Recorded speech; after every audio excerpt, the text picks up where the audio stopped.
Bom, continuando o treinamento de dados ambientais, a etapa um de perguntas, eu vou falar agora um pouco, provavelmente em trechos diferentes, porque quando eu colocar nas fontes de dados, eu vou separar para vídeo específico de cada fonte de dado e para cada ferramenta, mas aqui a gente vai falar sobre as etapas da análise de dados ambientais, a primeira parte, que é perguntar.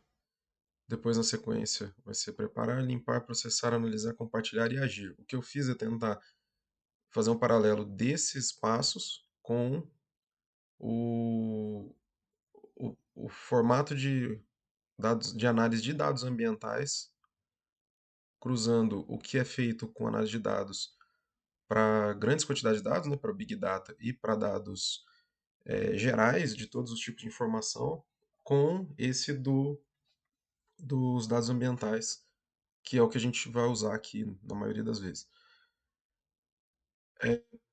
Para a parte de perguntar, eu vou precisar saber quais são as fontes e as relações desses dados, qual que é o tempo, o prazo, expectativa e objetivo, informações ambientais, aqui são de onde elas vêm, e os recursos de dados brutos. Eu vou passar agora por esses pedaços detalhando melhor. Na análise de dados padrão, né, na corporativa, você precisa, a ênfase que é dada é para você fazer perguntas efetivas para os problemas que você tem, né? Para você chegar nesses problemas, aí você define esse problema que você quer resolver com a sua análise, pensar de forma estruturada em como que você vai fazer para chegar até esse final, para você não se perder durante a análise, e se comunicar com os outros, tanto na fase de pergunta, né, na fase de definir o problema e de pensar de forma estruturada, e depois você definir esse problema e conversar com os outros sobre como ficou definido, né, o que, que a gente vai fazer. Aí desse aqui que eu tirei esses A, B, C, D, E aqui que a gente começa a passar agora. Das perguntas de planejamento para análise de dados, o padrão, né, que é aquele, também em inglês fica aquele what, where, when, who, whom, e aí para português ele não fica todos os Ws, mas a linha é mais ou menos essa. É o que, que eu quero descobrir, como que eu vou medir isso e como que eu vou avaliar o que eu quero descobrir, quais são, onde estão os dados e como que ele vai ser usado, quando que o que eu quero olhar aconteceu, quando que isso vai ser usado, quais são os métodos que eu vou usar para aquilo, quais são as ferramentas e software, quem produziu os dados, quem vai usar esses dados e os resultados, por que, que é importante eu fazer, eu usar os dados que eu vou usar e por que, que é importante eu fazer essa análise que eu vou fazer e por que dessa forma que eu pretendo fazer, como que eu vou garantir a qualidade desse dado, como que ele vai ser utilizado depois da minha análise, não só o dado como ele é usado hoje, como que vai ser usado depois, como que eu vou visualizar e compartilhar esse dado depois, pelo menos como que eu espero que vai ser, né, ao longo do processo isso vai ser alterado, e como consolidar essa informação que eu chegar no final e agir.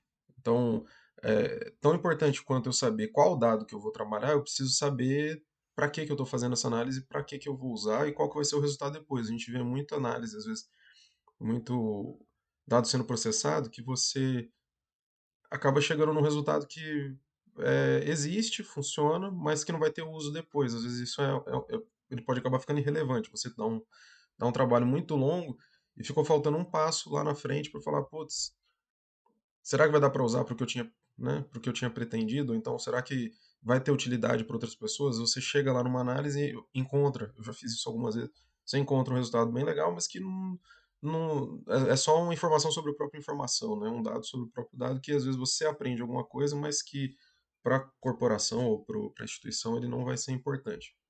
Aí dentro, depois que você define o problema, vai começar a olhar para essa informação, você vai precisar ter as noções do ciclo de vida desse dado, né, desse projeto que você vai fazer, porque você identificou o problema, definiu quais são os requerimentos dos dados. Você vai fazer um pré-processamento, vai fazer a análise efetiva daquilo, visualizar aquilo e compartilhar com as outras pessoas.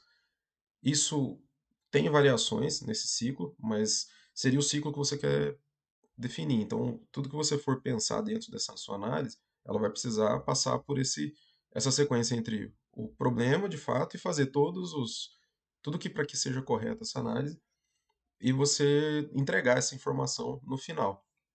Para o Big Data em si, né, eles incluem mais três, quatro passos, que seria o inicial é a avaliação do negócio, que inclui a identificação do problema, né? Identificar os dados, então ele separa, na hora de identificar o problema, ele separa o negócio do problema em si, aquisição e filtragem de dados, a extração dos dados, que seria equivalente ao pré-processar os dados, extração de dados, a validação e limpeza desses dados, agregação e representação de dados, ou confunde que a aquisição e a filtragem lá em cima, ela também tem limpeza, mas é uma é um pré-processamento, né? É o pré-preparo daquela informação para depois ela ser avaliada, e você começa a extrair aquilo, separa o seu dataset, o que você vai efetivamente usar para análise, e depois você faz uma nova limpeza já considerando o uso que você vai fazer desse dado lá na frente. Agregação e representação dos dados, análise de dados em si, a visualização desses dados e a utilização dos resultados. Então, eu prefiro essa parte. Então, aqueles 7 passos, eles incluem também a utilização, né? Você chega no final, não adianta só você também visualizar, mostrar, apresenta para as pessoas e depois não acompanha como que aquela informação vai ser usada para frente, se ela vai ter alguma resposta para dar continuidade. E aí depois a gente vai falar sobre as fontes e as relações de dados. Aqui eu vou falar sobre esses tipos diferentes e depois a gente passa para um outro vídeo com cada um desses exemplos, né, das fontes que eu normalmente uso e como que você encontra essas informações, como que você tem acesso a elas e quais são as formas de utilização dela. Em geral, para a natureza da fonte, eu separei os dados, eu tenho algumas que são para uso online, então quando você tem aplicativo na internet, você usa aquele dado direto na internet sem eu produzir nada. Estou falando de aplicativo de terceiro, né? Uma forma de eu analisar, por exemplo, eu vou entrar numa base de dados que alguém tem e lá já tem uma ferramenta para usar, eu vou só usar ele lá dentro, às vezes tem até dado como eu cruzar as informações lá dentro. E eu uso uma ferramenta que foi desenvolvida por alguém para aquele uso. Eu posso fazer o download desse dado e usar no meu computador ou usar no meu sistema, né? Se eu tiver uma, uma, uma estrutura para análise de dados, aí eu vou usar no que a gente chama de desktop, né? No QGIS, ArcGIS, ou então no Excel, no próprio Google Sheets ou no R, mas eu vou baixar esse dado e vou usar ele dentro do meu ambiente, né? Eu posso colocar online, mas eu vou usar dentro do ambiente que eu criei, que só eu vejo, que só eu uso ou que só a minha equipe utiliza. Por serviço também, eu posso ter vários dados hoje, são usados via serviço de banco de dados ou serviço de informação, né, de imagem ou de vetor. Então você vai ter os dados disponíveis por serviço, você usa no seu desktop ou usa no seu ambiente, usando um serviço que aquele dado está sempre disponível. Isso é bom, principalmente se os dados são muito frequentemente atualizados. Então, ao invés de eu baixar ele, eu uso ele na fonte, né, através do serviço. Eu fico dependente desse serviço estar funcionando, então você pode ter problema de quando você for usar essa informação, então for fazer uma nova análise, ou alguém for reutilizar a informação que você está usando, um mapa, por exemplo, ele pode ficar fora do ar por conta de algum dado que é um serviço de terceiro que está fora do ar.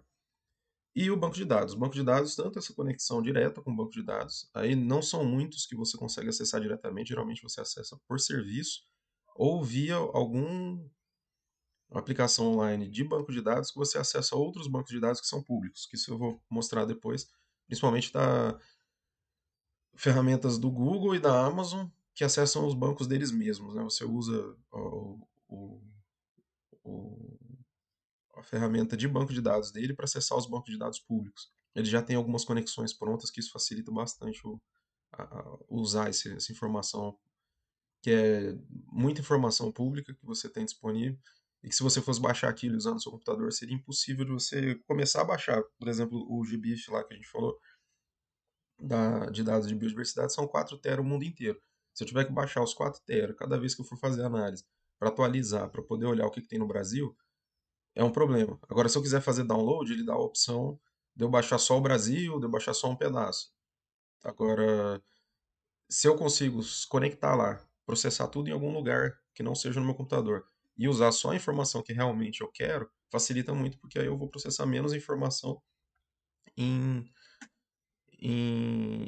localmente, né? Um ambiente que tem menos capacidade computacional, então também que eu fico para não ficar guardando lixo.